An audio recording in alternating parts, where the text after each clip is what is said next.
দেশে কাঙ্ক্ষিত গণতন্ত্রের যাত্রা শুরু হয়েছে বলে মন্তব্য করেছেন প্রধানমন্ত্রী ও সংসদ নেতা তারেক রহমান। ত্রয়োদশ সংসদ অধিবেশনের সূচনা বক্তব্যে তিনি বলেন, সরকার এই সংসদকে জাতীয় সমস্যা সমাধানের কেন্দ্রবিন্দু হিসেবে গড়ে তুলতে চায়।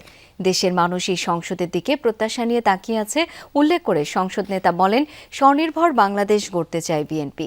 সেজন্য দল মত নির্বিশেষে সবার সহযোগিতা প্রত্যাশা করেন প্রধানমন্ত্রী। RFL gas stove hassle free auto ignition নিশ্চিত করে ঝামেলাহীন রান্না। আরএফএল গ্যাস স্টোভ নিরাপদ ও ঝামেলাহীন।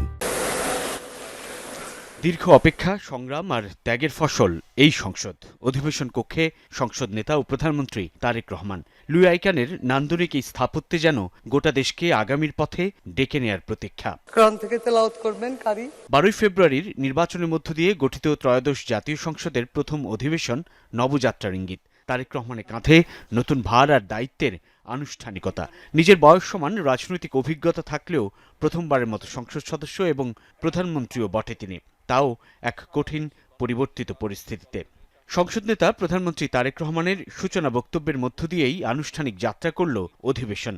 ত্রয়োদশ জাতীয় সংসদের এই যাত্রা লগ্নে দেশের স্বাধীনতা প্রিয় গণতান্ত্রিকামী বীর ছাত্র জনতাকে জানাই অভিনন্দন।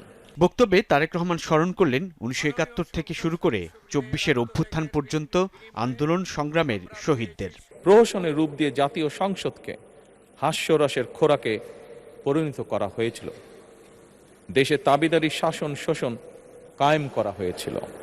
দেশে আজ থেকে আবারও সেই কাঙ্ক্ষিত সংসদীয় গণতন্ত্রের যাত্রা শুরু হলো, আলহামদুলিল্লাহ। দেশের প্রতিটি নাগরিককে স্বনির্ভর করতে বিএনপি কাজ করবে বলেও জানান প্রধানমন্ত্রী। জাতীয় সংসদে দলের প্রতিনিধিত্ব করলেও প্রধানমন্ত্রী হিসাবে আমি এই জাতীয় সংসদে দেশের প্রতিনিধিত্ব করছি। আমাদের দল কিংবা মত কর্মসূচি ভিন্ন হতে পারে, কিন্তু তাবেদার মুক্ত ফ্যাসিবাদ মুক্ত একটি স্বাধীন সার্বভৌম নিরাপদ স্বনির্ভর বাংলাদেশ প্রতিষ্ঠায় আমাদের মধ্যে কোনো বিরোধ থাকতে পারে না, বিরোধ নেই। নতুন স্পিকার ও ডেপুটি স্পিকারের দায়িত্ব গ্রহণের পর তাদের শুভেচ্ছা জানিয়ে দেয়া বক্তব্যে প্রধানমন্ত্রী বলেন, এই সংসদ বাংলাদেশের জনগণের সংসদ। গত 1.5 দশকের বেশি সময় ধরে সকল গণতান্ত্রিক রাজনৈতিক অধিকার কেড়ে নিয়ে জনগণকে দুর্বল জনগোষ্ঠীতে পরিণত করা হয়েছিল। মহান জাতীয় সংসদকে মানুষের অধিকার লুণ্ঠনকারীদের ক্লাবে পরিণত করা হয়েছিল।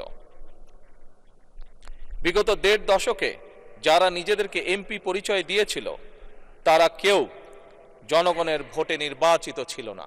বিরোধিতার জন্য বিরোধিতা নয়, বরং শানিত যুক্তিতর্কের মাধ্যমে আমরা এই সংসদকে প্রাণবন্ত করে তুলতে চাই। সংসদকে কার্যকর ও প্রাণবন্ত করে তুলতে স্পিকারের, ডেপুটি স্পিকার ও বিরোধী দলের ভূমিকা গুরুত্বপূর্ণ বলেও মনে করেন সংসদ নেতা প্রধানমন্ত্রী তারেক রহমান। পরিচালনায় আমরা আপনাদের আনুষ্ঠানিক যাত্রা শুরু হলো ত্রয়োদশ জাতীয় সংসদের, যার প্রথম অধিবেশনের দিনে বেশ ঐতিহাসিক এবং স্মরণীয় ঘটনার সাক্ষী হলো গোটা বাংলাদেশ। গণঅভ্যুত্থান পরবর্তী বাংলাদেশে এই জাতীয় সংসদই হবে উন্নয়ন আর অগ্রগতির কেন্দ্রবিন্দু, কিংবা রাজনীতি আর রাজনৈতিক চর্চার মূলে সেটাই প্রত্যাশা করছেন সাধারণ মানুষ। তাকিয়ে আছেন তাই রাজনীতিকদের দিকেই এবং আইন প্রণেতাদের দিকে।